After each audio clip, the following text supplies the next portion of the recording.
Solid waste से संबंधित हो, चाहे वो कहीं जगह टैंकर प्रोवाइड कराना हो, वाटर टैंक हो, या सफाई कर्मचारी हो, या गलियों का निर्माण हो, लाइट की व्यवस्था हो, तो काम रुकने नहीं चाहिए, मेरा ये मानना है। नमस्कार दोस्तों, मैं हूं आपका दोस्त विनोद शर्मा और भिवानी के नगर परिषद कार्यालय से आपके साथ एक और वीडियो लेकर के आ गया हूं। दोस्तों फिलहाल आप देख रहे हैं लगातार हंगामा चल रहा है, रोज़ पुतले फूके जा रहे हैं और भिवानी में जिस तरीके से ये शिकायत करता है या फिर बात करें आम नागरिक रोडों पर उतरे हैं, उसकी वजह जान लेता हूँ। स्पेशली अब कुछ सोल्यूशन निकलने वाला है क्योंकि स्पेशली अब एक मीटिंग की गई है। एडीसी साहब ने शिकायत अब दर्ज करवाने के लिए इन लोगों को स्पेशल बोल दिया है और क्या कुछ होगा। सुशील वर्मा मेरे साथ मौजूद हैं, लगातार इस मामले में लगभग 15 दिनों से आप जुटे हैं, तो क्या कहा आज एडीसी साहब से स्पेशल मीटिंग हुई है, कहाँ तक ये जांच पहुंचने का आपको अनुमान?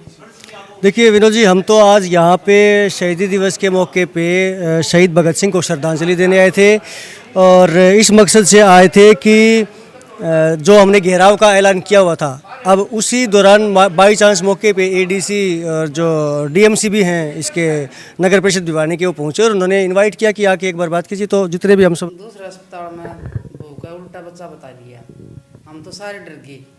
उसके बाद में मैं शंकर गिरी हॉस्पिटल में आ गई और मुझे वहाँ पर नॉर्मल डिलीवरी हुई है। मैं और मेरे बच्चे दोनों ठीक हैं। मरीजों के विश्वास का दूसरा नाम एसएमएसजी हॉस्पिटल रोहतक गेट। एक बार सेवा का मौका अवश्य दें। सब लोग थे, वो उनसे बातचीत करी और कुछ ये बातचीत हुई है कि जो पुलिस की जांच चल रही है क्रिमिनल केसेस के हिसाब से, चाहे वो चेक वाले घोटाले में हो या अन्य घोटालों में हो, उससे अलग जो एज ए डीएमसी या एज एन एडीसी वो जो कह सकते हैं, वो जो कर सकते हैं, उन चीज़ों के ऊपर हमारी इनसे खुल के विस्तार से चर्चा हुई है एक अच्छे बढ़िया माहौल में। तो 2-3 इम्पोर्टेंट डिसीजन वो उन्होंने बता भी दिए होंगे और मैं भी आपको दोबारा से रिपीट कर देता हूँ कि जिन कर्मचारियों पे हमें ये है कि ये अच्छे ढंग से काम नहीं करते और गबन में इनका भी हाथ है, उनको उनके पदों से यहाँ से हटाया जाए। वो उन्होंने मौके पे ही एसडीएम को इंस्ट्रक्शन दे दी और जो दो नाम आए थे, सुरेश कुमार, रमेश कुमार, उनको उनके इस पदों से हटा दिया जहाँ पे वो टैक्स से संबंधित रिकॉर्ड उनके पास था। और उन्होंने ये भी कहा है कि सरकार को रिकमेंड करेंगे वो अपनी जांच रिपोर्ट साथ लगा के कि इनके खिलाफ विभागीय कार्रवाई भी करें। दूसरी हमारी ये थी कि भाई यहाँ अब जो काम हो रहे हैं, क्योंकि अफरा तफरी मची हुई है, तो शहर के लोगों के काम ना रुकें और अब भी रिश्वत ली जाती है। जो लोग आते हैं इतना भारी घोटाला सामने आने के बावजूद भी, तो यहाँ पे एक करप्शन सेल बनाई जाए।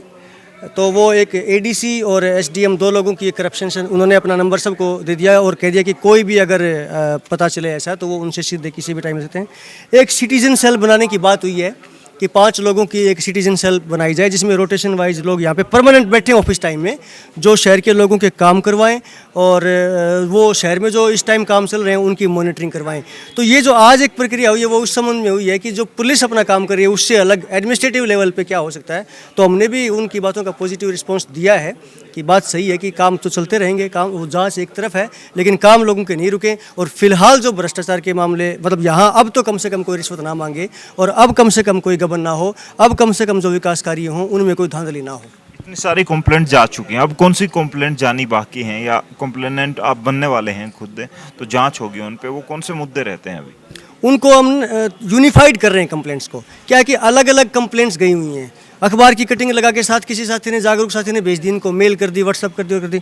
लेकिन उन्होंने कहा कि एक प्रॉपर फाइल बना के जितनी भी कंप्लेंट्स हैं उनको सबको यूनिफाइड कर लिया जाए सीक्वेंस वाइज कि ये जोड़ों के मामले हैं, ये एविडेंसेज हैं, ये सार्वजनिक शौचालय के मामले हैं, ये एविडेंसेज हैं, ये और प्लाटों के खुर्द बुर्द करने के मामले हैं, ये एविडेंसेज हैं, प्लाट नंबर, जितने भी हमारे पास डॉक्यूमेंट्स हैं, जितने भी एविडेंसेज हैं, वो अलग अलग 6 जगह जांच करने के बजाय एक यूनिफाइड एक जांच हो जाएगी सभी कंप्लेंट्स की। फिजिकल वेरिफिकेशन भी हो जाएगा उसके साथ साथ, तो प्रॉपर तरीके से कार्रवाई हो पाएगी। इसलिए आज ये हुआ है। जिस तरीके से जांच के लिए बोल दिया खुद एडीसी साहब ने, आप भी शिकायतें देंगे, उसके बाद जब तक ये जांच चलेगी तब तक कोई प्रदर्शन होगा या नहीं होगा, क्या माहौल रहेगा, आप क्या फैसला लेने वाले हैं, कितने संतुष्ट हैं इस चीज़ से? हमारा जो ये भिवानी बचाओ आंदोलन का आज साथियों ने, दलवीर उमरा जी आज अध्यक्षता कर रहे थे हमारी बैठक की, तो एक ये प्रस्ताव आया था कि हमारी एक जैसे शहर के लोगों की एक कमेटी बनी जिसमें से पूरे शहर के लोगों का प्रतिनिधित्व हो और सारे वार्ड जिसमें कवर हो, 101, 201, 501 जितने भी मैक्सिमम लोग उसमें जुड़ जाएं और 11 या 21 लोगों की एक वर्किंग कमेटी बनाई जाए जो रेगुलरली डेली बेसिस पे ये डिसीजन ले, ये फैसले करे कि भाई अब प्रदर्शन करना है तो कहाँ करना है, किस विषय में करना है। लेकिन इतना ज़रूर कहना चाहूँगा आपको कि दोनों चीज़ें साथ साथ चलेंगी।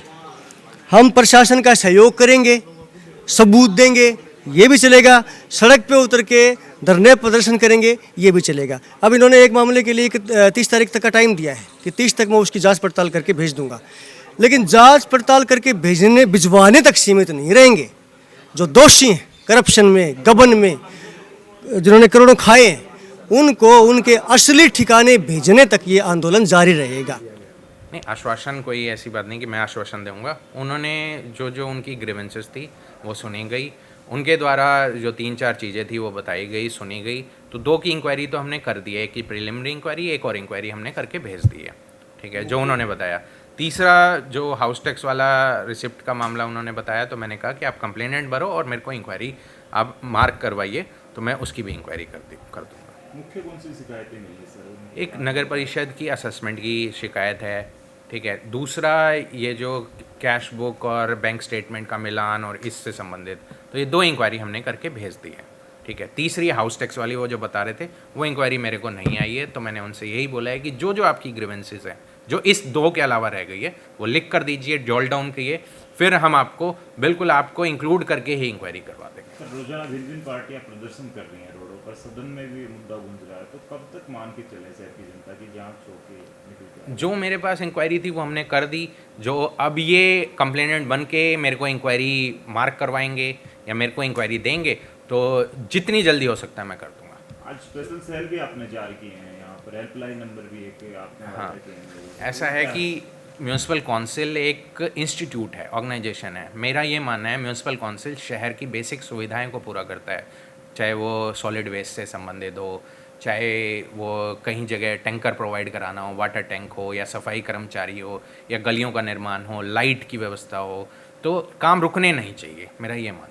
तो सर, जिस तरीके से पहले यहाँ पर चेयरमैन बैठते थे, दूसरी बॉडी थी, अब प्रशासक के तौर पर आप लोगों का यहाँ पे जिम्मा है, तो शहर में जिस तरीके के रोड अभी खाली पड़े हैं, खराब पड़े हैं, उन पे काम होना। जो म्यूनसिपल काउंसिल की रोड्स हैं वो आप बताइए मेरे को, कौन सी ऐसी चीज़ें हैं। बिल्कुल, मैंने एक करप्शन सेल बनवा दिया है, एक सिटीजन सेल बना दिया है। करप्शन सेल में मैंने अपना नंबर सर्कुलेट कर देंगे, अगर यहाँ कोई भी कर्मचारी किसी भी तरह का दोष लिया गया तो उसकी ऑडियो रिकॉर्डिंग, वीडियो रिकॉर्डिंग या कुछ भी मेरे को कंप्लेंट करके बता सकता है। तो उस नंबर पर अपने कमियां जो हैं वार्ड में या कहीं पे भी, वो कमियां भी लेके आ सकते हैं सर? हाँ, बिल्कुल, जो भी इंक्लूडेड है। आप एक नॉर्मल सी हमें एप्लीकेशन दे सकते हो, एसडीएम को दे सकते हो, वो एडमिनिस्ट्रेटर है, कि जो भी आपको अभी इस समय जहाँ भी विकास कार्य की ज़रूरत है वहाँ हम करवा दिया जाएगा। कैसे एडीसी साहब ने बताया, फिर शिकायतकर्ता सुशील वर्मा ने बताया, भिवानी के इन लोगों ने माना, अब जांच आगे बढ़ेगी तो कहीं ना कहीं जो आरोपी हैं सही में पकड़े जाएंगे। इन लोगों को भी अब भरोसा होने वाला है और भिवानी को भी कहीं ना कहीं न्याय मिलने वाला है। जो भी गड़बड़ हुई, आपका क्या कहना है? कमेंट बॉक्स में अपनी राय जरूर दें, इस वीडियो को शेयर करें। तब तक के लिए धन्यवाद, राम राम।